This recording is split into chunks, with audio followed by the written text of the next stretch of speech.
செய்திகள் தொடர்கின்றன. தொடர்ந்து டாப் செய்திகளை பார்க்கலாம். புதுச்சேரியில் மத்திய உள்துறை அமைச்சர் அமித்ஷா தலைமையில் பாஜக செயற்குழு கூட்டம் நடைபெற்றது. பாஜக நிர்வாகிகள், அமைச்சர்கள், எம்எல்ஏக்கள் பங்கேற்ற இந்த கூட்டத்தில் புதுச்சேரி பாஜகவின் எதிர்கால நடவடிக்கைகள் குறித்து ஆலோசிக்கப்பட்டது.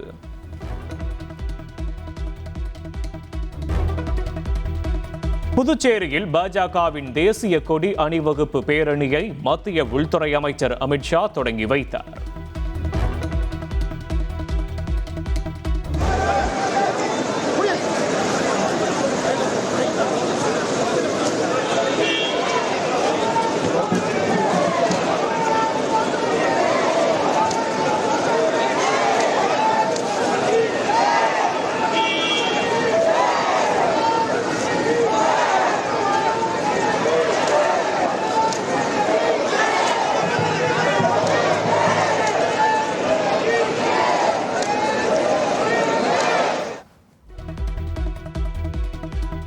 கோவையில் நடைபெறும் ஆந்திர அரசின் முதலீட்டாளர்கள் மாநாட்டில் நிறுவனங்கள் பங்கேற்பதற்கு எந்த தடையும் இல்லை என அமைச்சர் கீர்த்தனா தெரிவித்துள்ளார்.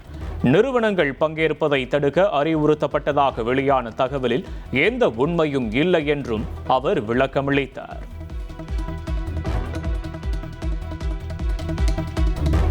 தேனி மாவட்டம் மேகமலை வருசநாடு வன கிராம மக்களை அவர்களின் வாழ்விடங்களிலிருந்து வெளியேற்றும் முடிவை கைவிட வேண்டும் என நாம் தமிழர் கட்சி ஒருங்கிணைப்பாளர் சீமான் வலியுறுத்தியுள்ளார். 100 ஆண்டுகளுக்கு மேலாக வசிக்கும் 5000த்திற்கும் மேற்பட்ட பழங்குடி மக்களை வெளியேற்ற முயல்வது மிகுந்த வேதனையளிப்பதாக அவர் தெரிவித்துள்ளார்.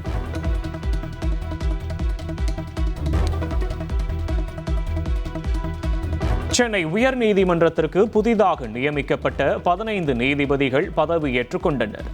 5 பேர் நிரந்தர நீதிபதிகளாகவும் 10 பேர் கூடுதல் நீதிபதிகளாகவும் பதவியேற்ற நிலையில் தலைமை நீதிபதி பதவி பிரமாணம் செய்து வைத்தார்.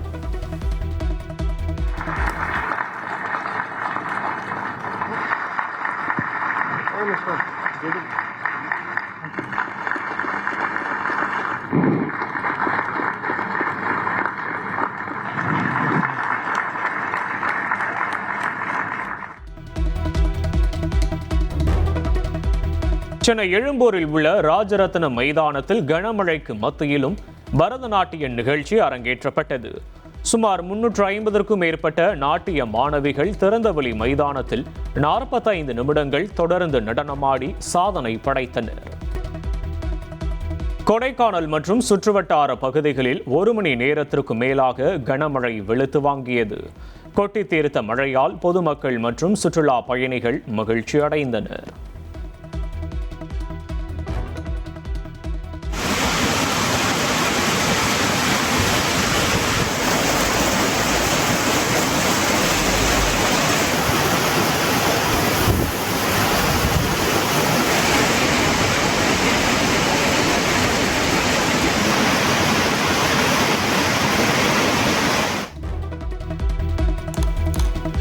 தென்காசி மாவட்டம் குற்றால அருவிகளில் சுற்றுலா பயணிகள் கூட்டம் அலை மோதுகிறது.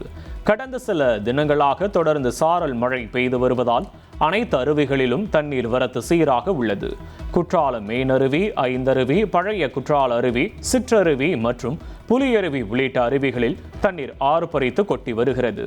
இந்நிலையில் ஞாயிற்றுக்கிழமை விடுமுறை தினமான இன்று குற்றாலத்தில் சுற்றுலா பயணிகள் கூட்டம் அலை மோதுகிறது. குடும்பமாக வந்துள்ள சுற்றுலா பயணிகள் அருவிகளில் உற்சாகமாக குளித்து மகிழ்கின்றனர்.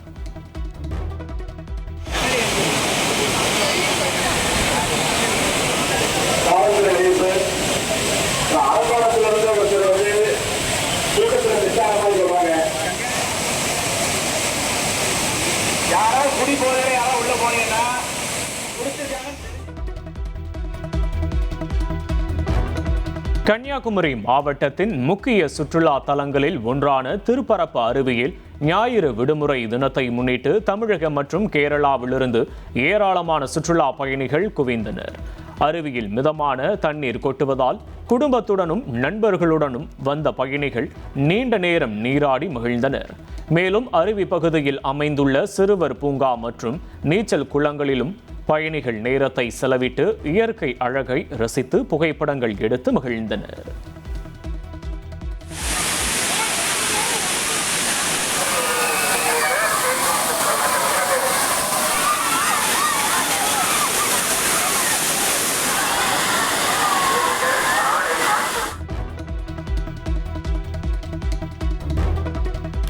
ஞாயிற்றுக்கிழமை விடுமுறை தினத்தையொட்டி திருவண்ணாமலை அண்ணாமலையார் கோயிலில் பக்தர்கள் கூட்டம் அலைமோதுகிறது. தமிழகம் மட்டுமின்றி ஆந்திரா உள்ளிட்ட பல்வேறு மாநிலங்களிலிருந்து குவிந்த பக்தர்கள் சுமார் 3 மணி நேரம் காத்திருந்து தரிசனம் செய்தனர்.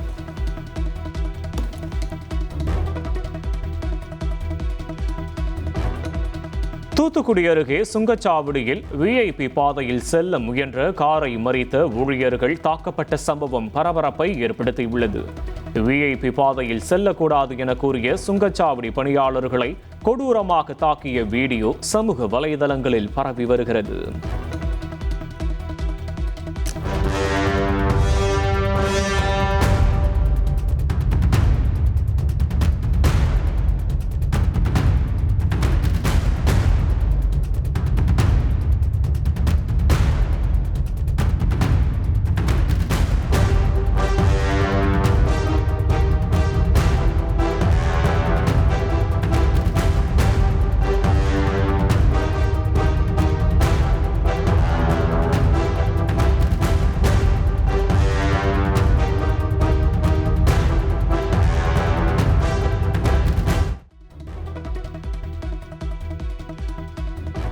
அமெரிக்காவுடன் கையெழுத்தான புரிந்துணர்வு ஒப்பந்தத்தின்படி ஈரான் அமைதி பாதையை தொடர்ந்து பின்பற்றும் என அதிபர் தெரிவித்திருக்கிறார். அதே நேரம் பரஸ்பர நம்பிக்கைக்கான சூழலை உருவாக்க அமெரிக்கா உதவ வேண்டும் என்றும் அவர் நிபந்தனை விதித்துள்ளார்.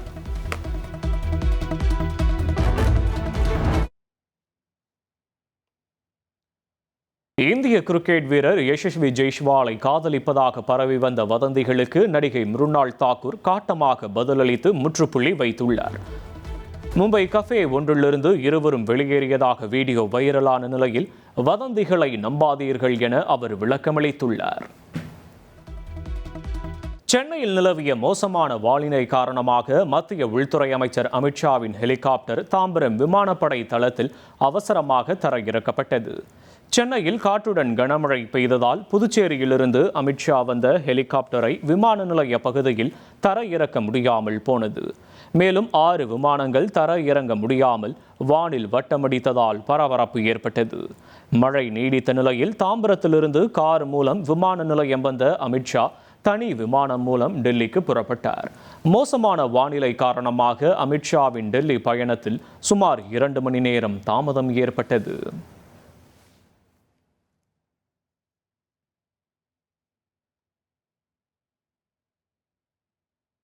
இரண்டாயிரத்து 17ஆம் ஆண்டு 66% இருந்த அரசு மருத்துவமனை பிரசவங்கள் தற்போது 51% குறைந்துள்ளதாக குறிப்பிட்டு பேசிய அமைச்சர் அருண்ராஜ், அதனை அதிகரிக்கவே தாய்மாமன் தங்க மோதிரம் திட்டம் அறிமுகம் செய்யப்பட்டுள்ளதாக தெரிவித்தார். தாய்மாமன் தங்க மோதிரம் திட்டமும் நம்ம கொண்டு வந்திருக்கோம். இப்போ இந்த நிறைய பேர் அந்த திட்டத்தை முதல்ல அறிவித்தப்போ சொன்னாங்க, இந்த பணத்தை இதில் செலவழிக்கக்கூடிய இந்த பணத்தை வந்து நம்ம இந்த மகப்பேறு மருத்துவமனைகளில் செலவிடலாம் அப்படின்னு சொன்னாங்க. அது என்னென்னா 99 விழுக்காடு அரசு மருத்துவமனையில் பிறந்தாலும் அரசு மருத்துவமனையில் நிகழக்கூடிய இந்த பிரசவங்கள் பார்த்திங்கன்னா ஒவ்வொரு வருஷமும் குறைஞ்சிட்டு தான் இருக்குது. இது 2017-18 66% இருந்தது. இப்போ பார்த்திங்கன்னா 51 விழுக்காடு தான் இருக்குது. இதனால் என்ன ஆகுதுன்னா, ஒரு தம்பதியினருக்கு, ஒரு ஏழை மற்றும் நடுத்தர குடும்பத்தினருக்கு ஒரு தனியார் மருத்துவமனையில் பிரசவம் பார்க்குறப்ப அவங்களுக்கான இந்த செலவுகள் அதிகமாக இருக்கிறதுனால அவங்களுக்கு மற்ற அத்தியாவசிய செலவுகள்லாம் அடிபடுது. இதை கருத்தில் கொண்டு தான் இந்த தங்க மோதிரம் திட்டத்தை நம்ம கொண்டு வந்திருக்கோம். நிச்சயமாக இதன் மூலம் ஏழை நடுத்தர குடும்பங்களுக்கு ஒரு பெரிய பயனுள்ளதாக இருக்கும் என்பதை நான் சொல்லிக்கொள்ள கடமைப்பட்டேன். திருச்சி மாவட்டம் முசிறி அருகே துளையா நத்தத்தில் உள்ள திறந்தவெளி நெல் சேமிப்பு கிடங்கை உணவுத்துறை அமைச்சர் வெங்கடரமணன் நேரில் பார்வையிட்டு ஆய்வு செய்தார். இங்குள்ள 37 ஏக்கர் பரப்பளவில் 12 லட்சத்திற்கும் அதிகமான நெல் மூட்டைகள் பாதுகாக்கப்பட்டு வரும் நிலையில் நெல் சேதமடையாமல் இருக்க உரிய பாதுகாப்பு ஏற்பாடுகளை செய்ய அதிகாரிகளுக்கு அவர் உத்தரவிட்டார். மேலும் பதிவேடுகளை ஆய்வு செய்து அதிகாரிகள் மற்றும் ஒப்பந்ததாரர்களிடம் அடுக்கடுக்கான கேள்விகளை கேட்டு அவர் தீவிர விசாரணை மேற்கொண்டார்.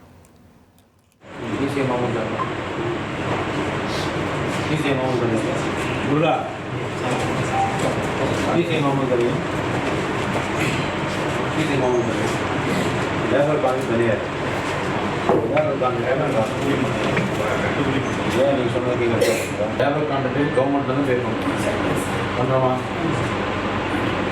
டிரான்ஸ்போர்ட்டாக மாட்டாங்க 2 பேமெண்ட் பண்ணுறோம். ஒரு வேலை 2 பேமெண்ட் எடுக்கிறோம். கவர்மெண்ட் தரணும், ஒன்று அவங்க தரணும். யார் தரணும்? ஒன்று அவங்க தரான்னு சொல்லலாம். மாவட்டம் பழக்கம் வச்சு டிரான்ஸ்போர்ட் இதுதானே வாடகை வேறு லோடிங் சார்ஜ். ஆமாம் சார், மூடிக்கு அதை வந்து அவங்க லோடிங் அனுமதி வந்து அவங்க நம்ம ஆஃபீஸில் சப்மிட் பண்ணுவாங்க. அதை வந்து உங்களுக்கு கான்ட்ராக்ட் போடுறேன் அவங்க பார்த்துக்கிறாங்க. உங்களுக்கு என்ன வேலை?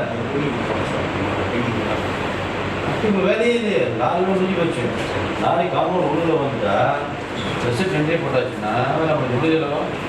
வேறு வேலை தானே. நெல் மணிகளை மில்லுக்கு அனுப்புகிறோம். அந்த மில்லுலேருந்து அவங்க மில்லை அரைச்சி அரிசியாக கொடுப்பாங்க. அந்த அரிசி இறக்கிறதுக்கு இடமில்லைன்னு நிறைய பேர் கோரிக்கை கொடுத்துருந்தாங்க. நிறைய மில்லில் அந்த ரெக்வஸ்ட் இருந்தது.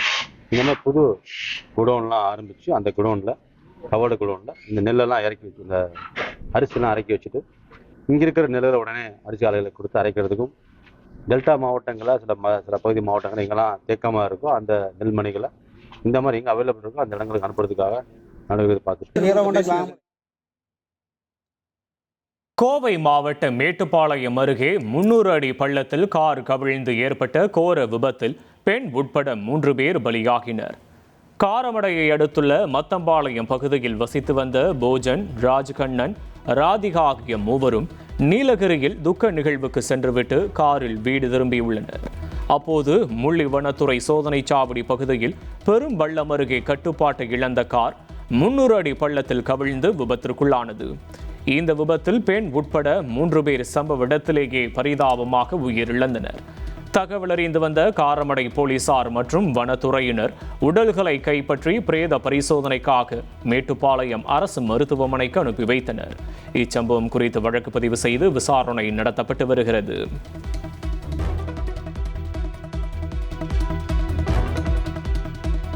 ஈரோடு மாவட்டம் அந்தியூர் அருகே கரும்பு வண்டியில் பாரம் சரியாமல் இருக்க வடமாநில தொழிலாளி சந்தன மரத்தை வெட்டி பயன்படுத்திய விவகாரம் அதிர்ச்சியை ஏற்படுத்தியுள்ளது. புதுக்காடு பகுதியில் கரும்பு வெட்டும் பணியில் ஈடுபட்டுள்ள மகாராஷ்டிராவைச் சேர்ந்த தொழிலாளர்கள் டிராக்டரில் கரும்பு சரியாமல் இருக்க அருகிலிருந்த 12 அடி நீளமுள்ள சந்தன மரத்தை வெட்டி பக்கவாட்டில் கட்டி டிராக்டரை அனுப்பியுள்ளனர். அப்போது அந்தியூர் பகுதியில் ரோந்து பணியில் ஈடுபட்டிருந்த வனத்துறையினர் இதனை கண்டு டிராக்டரை மடக்கி பிடித்தனர். தொடர்ந்து இதுகுறித்து நடத்தப்பட்ட விசாரணையில் அது சந்தன மரம் என்பது தெரியாமலேயே தொழிலாளர்கள் வெட்டியது தெரியவந்தது. இதையடுத்து வடமாநில டிராக்டர் ஓட்டுநருக்கு 2000 ரூபாய் அபராதம் விதிக்கப்பட்டதோடு சந்தன மரமும் பறிமுதல் செய்யப்பட்டது. TNPL கிரிக்கெட் தொடரின் லீக் போட்டியில் திண்டுக்கல் டிராகன்ஸை 7 விக்கெட் வித்தியாசத்தில் வீழ்த்தி சேப்பாக் சூப்பர் கில்லிஸ் அபார வெற்றி பெற்றது. திண்டுக்கல் மாவட்டம் நத்தத்தில் உள்ள மைதானத்தில் நடைபெற்ற இந்த போட்டியில் முதலில் பேட்டிங் செய்த திண்டுக்கல்லை சேப்பாக் அணி 126 ரன்களுக்கு கட்டுப்படுத்தியது. சேப்பாக் தரப்பில் அபிஷேக் தன்வர் மற்றும் அஸ்வந்த் வால்தாப்பா தலா 2 விக்கெட்டுகளை வீழ்த்தினர். தொடர்ந்து 127 ரன்கள் என்ற எளிய இலக்கை நோக்கி ஆடிய சேப்பாக் அணியில் கேப்டன் ஜெகதீசன் நிலைத்து நின்று ஆடி அரை சதம் அடித்தார். அவரின் சிறப்பான ஆட்டத்தால் 17வது ஓவரில் 3 விக்கெட் இழப்பிற்கு 131 ரன்கள் அடித்து சேப்பாக் இலக்கை எட்டியது. கேப்டன் ஜெகதீசன் 58 பந்துகளில் 90 ரன்கள் விளாசி இறுதி வரை ஆட்டமிழக்காமல் இருந்தார். நடப்பு சீசனில் சேப்பாக் அணி முதல் வெற்றியை பதிவு செய்துள்ளது. திருவாரூர் அருகே கிடாரம் கொண்டான் சமூக நீதி விடுதியில் அமைச்சர் சம்பத்குமார் திடீர் ஆய்வு மேற்கொண்டார். மாணவிகளுக்காக தயாரிக்கப்பட்ட மதிய உணவை நேரில் சாப்பிட்டு தரத்தை சோதித்த அவர் நூலகம் மற்றும் அடிப்படை வசதிகளை பார்வையிட்டார். அப்போது மாணவிகள் தமிழக முதல்வர் விஜயை திருவாரூருக்கு அழைத்து வர வேண்டும் என்று கோரிக்கை விடுத்தது குறிப்பிடத்தக்கது.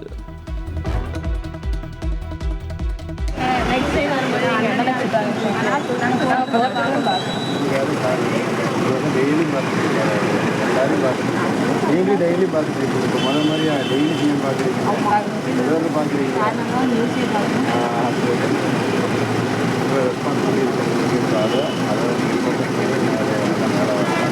யார் எப்போ வேணாலும் பார்க்கலாம். தாவேகா எம்எல்ஏ பேரம் வழக்கில் கைது செய்யப்பட்டு தற்போது ஜாமீனில் உள்ள திருநாவுக்கரசு சென்னை திருவல்லிக்கேணி காவல் நிலையத்தில் ஆஜராகி கையெழுத்திட்டார். இந்த வழக்கில் கைது செய்யப்பட்ட 14 பேருக்கும் ஜாமீன் வழங்கப்பட்ட நிலையில் நீதிமன்ற உத்தரவுப்படி அவர்கள் தினமும் காவல் நிலையத்தில் கையெழுத்திட்டு வருகின்றனர்.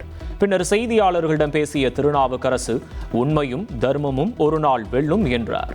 மேலும் தாவேகா எம்எல்ஏ இளையராஜாவிடம் தான் பேசியது உண்மைதான் என்றும் ஆனால் என்ன பேசினேன் என்பது தனது மனசாட்சிக்கு தெரியும் என்றும் கூறினார். அதற்கான ஆதாரங்களை நீதிமன்றத்தில் வழங்கியுள்ளதாகவும் தெரிவித்தார். கரூரில் வருமான வரித்துறை கார் தாக்கப்பட்ட வழக்கில் அசோக் குமாரும் திருவல்லிக்கேணி காவல் நிலையத்தில் கையெழுத்திட்டு சென்றார். அதாவது இல்ல அவரிடம் பேசின உண்மை அந்த அமௌண்ட்டுக்கான விஷயம் அந்த விளக்கம் அது நீதிமன்றத்தில் கொடுக்கப்பட்டிருக்க சொல்லப்பட்டிருக்க. அவரோட பேசினேன் இல்லைன்னு சொல்ல போய் சொல்லலாம் மறுக்கப்படலை ஊடகவியலாளரும் காவல்துறையும் சொல்லப்பட்டிருக்க. அது என்ன பேசுறது மனசாட்சிக்கு எனக்கு தெரியும் நீதிமன்றத்தில் சொல்லப்பட்டிருக்க. அதுக்கு உரிய விளக்கம் கொடுக்கப்பட்டிருக்கு. ஆடியோ ஆதாரமும் இருக்குன்னு தான் சொல்லிருக்காங்க. இதுவரையும் தெரியல. நிச்சயமா நீ தர்மம் ஒரு நாள் வெல்லும். பொறுமையா இருங்க. மதுரை திருப்பரங்குன்றம் தொகுதி ஆனைக்குளம் கிராமத்திற்கு 10 ஆண்டு காலத்திற்கு பிறகு புதிய பேருந்து சேவை தொடங்கப்பட்டுள்ளது. இப்பகுதி மக்களின் நீண்ட நாள் கோரிக்கையை ஏற்று அமைச்சர் CTR நிர்மல்குமார் புதிய பேருந்து சேவையை கொடியசைத்து தொடங்கி வைத்தார். பள்ளி மாணவர்கள் மற்றும் பொதுமக்கள் சார்பில் அமைச்சருக்கு உற்சாக வரவேற்பளிக்கப்பட்டது.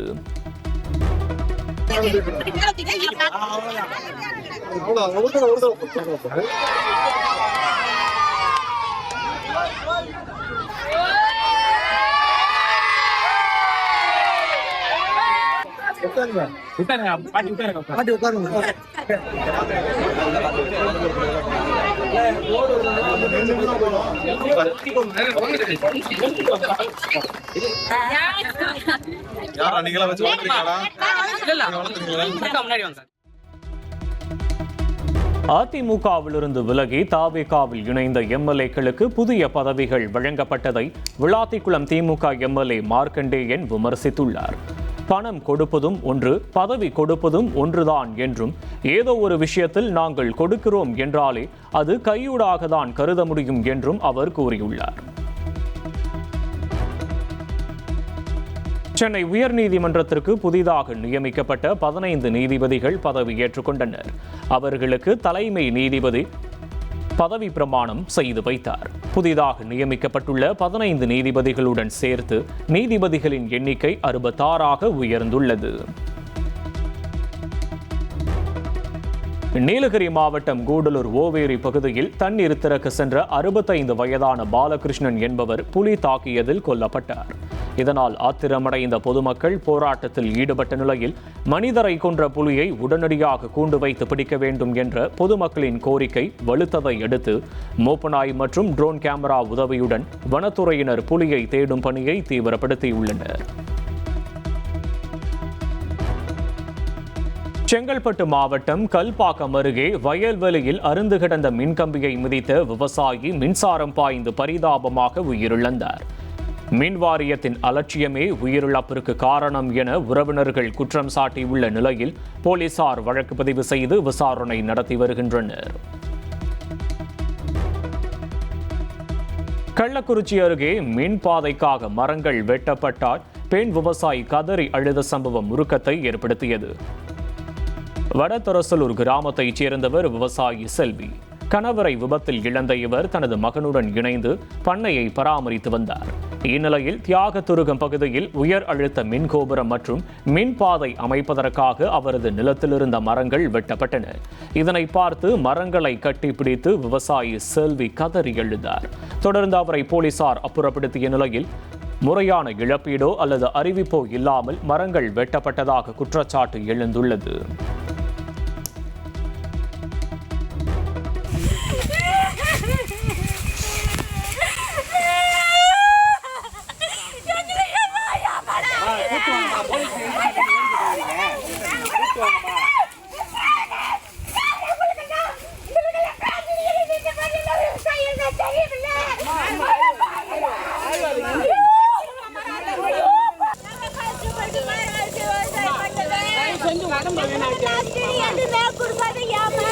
தண்ணிக்குமே அதை கொடுங்களா உங்களுக்கு தண்ணியாவது அவங்களுக்கு கொடுங்களா ஏங்க. திருப்பத்தூர் மாவட்டம் ஆம்பூர் அருகே கூலி தொழிலாளர்களிடமிருந்து ஆதார், பான் கார்டு மற்றும் வங்கி ஆவணங்களை பெற்று மோசடி கும்பலுக்கு அனுப்பியதாக பெண் உட்பட 3 பேரை உமராபாத் போலீசார் கைது செய்துள்ளனர். ஹரிகிருஷ்ணன், முனிசாமி மற்றும் பரிமளா ஆகியோர் பொதுமக்களிடமிருந்து ஆவணங்களை பெற்று சிறிய தொகைக்கு மோசடி கும்பலிடம் வழங்கியதாக கூறப்படுகிறது. இது தொடர்பாக சென்னையைச் சேர்ந்த ஃபாரூக் என்பவரை சைபர் கிரைம் போலீசார் கைது செய்து விசாரித்த போது ஆம்பூர் மற்றும் சுற்றுவட்டார கிராமங்களிலிருந்து பொதுமக்களின் ஆவணங்கள் பெறப்பட்ட தகவல் வெளிவந்ததாக போலீசார் தெரிவித்துள்ளனர். இதையடுத்து 3 பேரையும் கைது செய்த உமராபாத் போலீசார் நீதிமன்றத்தில் ஆஜர்படுத்தி சிறையில் அடைத்தனர். மேலும் போலி நிறுவனங்கள் உருவாக்கி ஜிஎஸ்டி உள்ளிட்ட மோசடிகளில் ஈடுபடும் கும்பல்கள் குறித்து போலீசார் தீவிர விசாரணை நடத்தி வருகின்றனர்.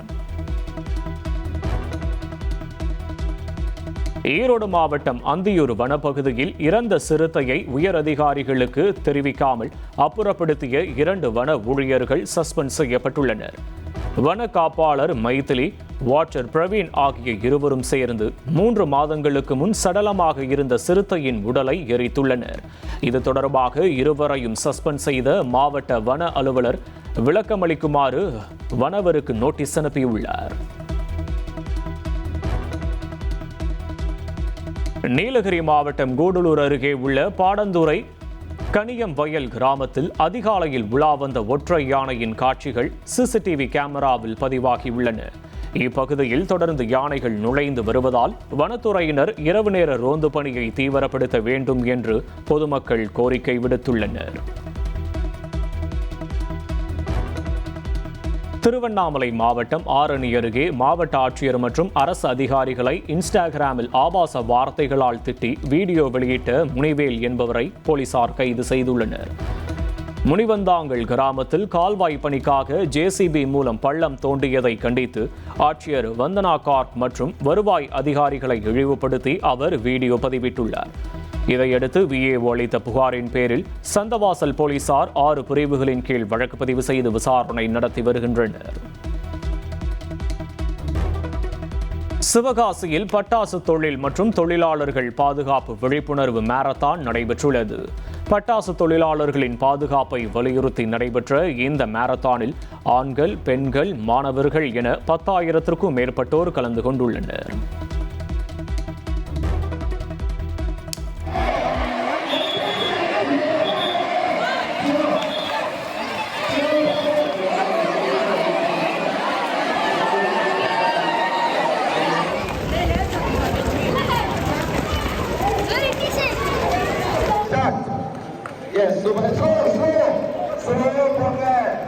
போங்க, யாரும் விழுந்துறாங்க, சேஃப்டி தான்.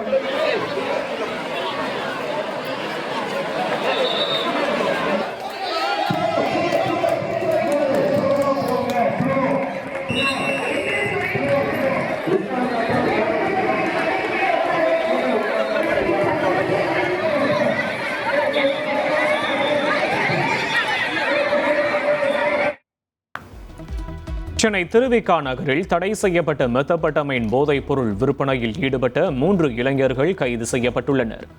சுடுகாடு அருகே ரகசியமாக போதைப் பொருள் விற்பனை செய்ய முயன்றபோது போலீசார் சுற்றி வளைத்து பிடித்தனர். சம்பவம் தொடர்பாக வியாசர்பாடி சாஸ்திரி நகரைச் சேர்ந்த ஜோ பிரவீன், ரெட் ஹில்ஸைச் சேர்ந்த மதன்ராஜ் மற்றும் லோகேஸ்வரன் ஆகிய மூவரையும் நீதிமன்றத்தில் ஆஜர்படுத்தி போலீசார் சிறையில் அடைத்தனர். சுதந்திர தினத்தை முன்னிட்டு கோவை மாவட்டம் சூலூரில் டிஜிட்டல் பிரிண்டிங் முறையில் தேசிய கொடிகள் தயாரிக்கும் பணி தீவிரமாக நடைபெற்று வருகிறது. இந்த ஆண்டு பல்வேறு நிறுவனங்கள் மற்றும் பள்ளிகளிடமிருந்து 35,000க்கும் மேற்பட்ட கொடிகளுக்கு ஆர்டர்கள் குவிந்துள்ளதால் உற்பத்தியாளர்கள் மகிழ்ச்சி அடைந்துள்ளனர். இங்கிருந்து கர்நாடகா, கேரளா உள்ளிட்ட வெளி மாநிலங்களுக்கும் கொடிகள் அனுப்பி வைக்கப்பட்டு வருவது குறிப்பிடத்தக்கது.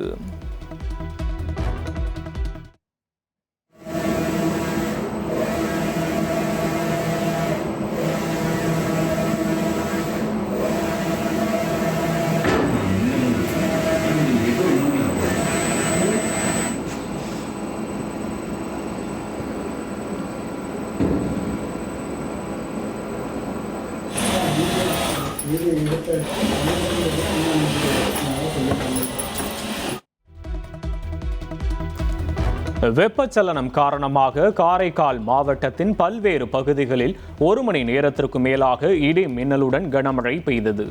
காரைக்கால் நகரம், திருநள்ளாறு, சேத்தூர், நெடுங்காடு மற்றும் திருப்பட்டினம் உள்ளிட்ட பகுதிகளில் பெய்த திடீர் மழையால் வெப்பம் தணிந்தது. இதனிடையே கொட்டும் மழையில் சிறுவர்கள் கால்பந்து விளையாடி மகிழ்ந்தனர்.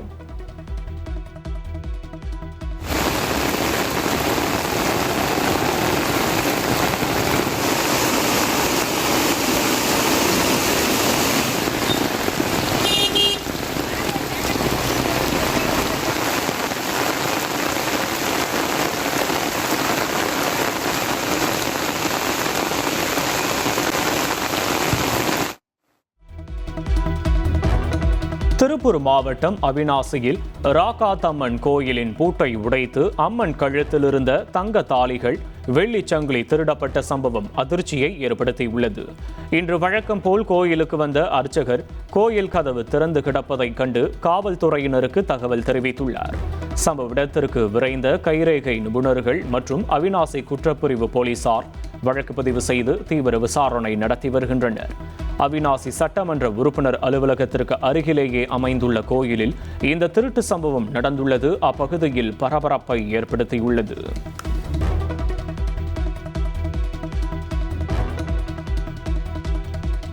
அம்பத்தூர் புதூரில் உள்ள நகை கடைகளில் அசல் தங்க நகைகளுக்கு பதிலாக போலி கவரிங் நகைகளை மாற்றி வைத்து திருட முயன்ற செல்வம் ஜோசப் என்பவரை ஊழியர்கள் மற்றும் பொதுமக்கள் கையும் களவுமாக பிடித்தனர். அடுத்தடுத்து 2 கடைகளில் நடந்த இந்த நூதன திருட்டு முயற்சி தொடர்பான சிசிடிவி காட்சிகள் வெளியாகி பரபரப்பை ஏற்படுத்தியுள்ள நிலையில் போலீசார் அவரை கைது செய்து விசாரணை நடத்தி வருகின்றனர்.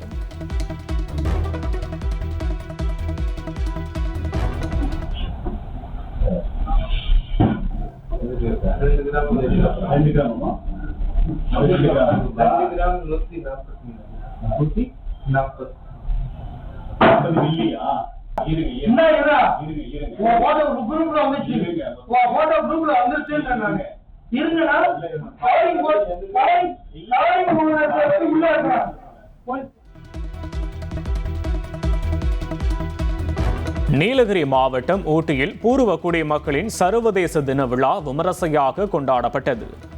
விழாவில் பல்வேறு பழங்குடியின மக்கள் குடும்பத்துடன் பங்கேற்றனர். அவர்களின் பாரம்பரிய நடன நிகழ்ச்சிகள் பார்வையாளர்களை கவர்ந்தன. மேலும் தோடர் எம்ப்ராய்டரி ஆடைகள், கைவினைப் பொருட்கள், மண்பாண்டங்கள், மூலிகை தேன், புகைப்படங்கள் மற்றும் சிறு தானியங்கள் அடங்கிய சிறப்பு கண்காட்சியும் இடம்பெற்றது. பழங்குடியினரின் கலாச்சாரம் மற்றும் வாழ்வியலை வெளிப்படுத்தும் வகையில் இந்த நிகழ்ச்சி நடைபெற்றது.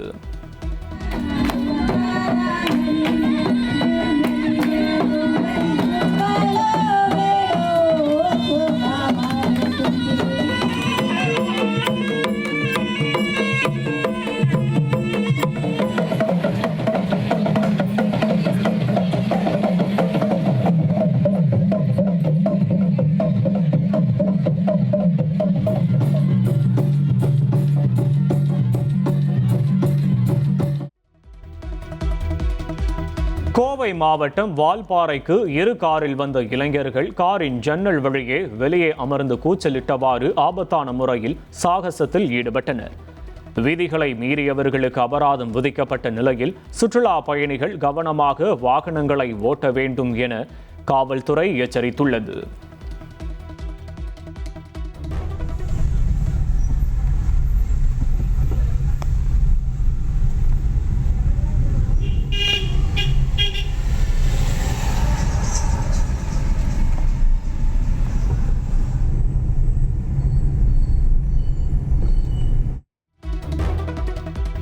நெல்லை மாவட்டம் பாபநாசம் சொரிமுத்து ஐயனார் கோவில் ஆடி அமாவாசை திருவிழாவை முன்னிட்டு பல்லாயிரக்கணக்கான பக்தர்கள் குவிந்துள்ளனர். கோவிலில் முன்னேற்பாடுகளுக்காக கடந்த 2 நாட்களாக தடை விதிக்கப்பட்டிருந்த நிலையில் தற்போது பக்தர்கள் அனுமதிக்கப்பட்ட போதிலும் தற்காலிக குடிநீர் தொட்டிகள் காலியாக கிடப்பதால் அவர்கள் கடும் அவதிக்குள்ளாகி வருகின்றனர்.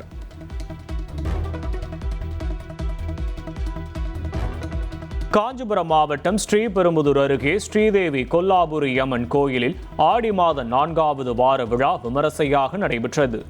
நூற்றுக்கணக்கான பெண்கள் தீச்சட்டி ஏந்தியும் இளைஞர்கள் அலகு குத்தியும் நேர்த்திக்கடன் செலுத்தினர்.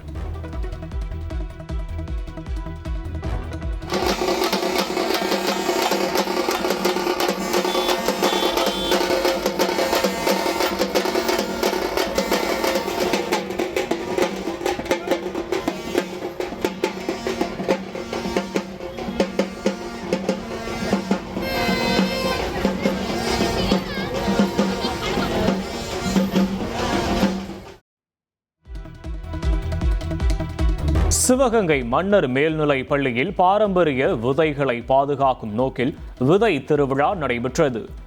மாப்பிள்ளை சம்பா, கருப்பு குருவை உள்ளிட்ட பாரம்பரிய நெல் மற்றும் சிறுதானிய ரகங்கள் காட்சிப்படுத்தப்பட்டு அவற்றின் மருத்துவ குணங்கள் குறித்து மாணவர்களுக்கு விழிப்புணர்வு ஏற்படுத்தப்பட்டது. நவீன விவசாயத்தால் மறைந்து வரும் பாரம்பரிய மரபுகளை அடுத்த தலைமுறைக்கு கொண்டு சேர்க்கும் இந்நிகழ்ச்சி வரவேற்பை பெற்றுள்ளது.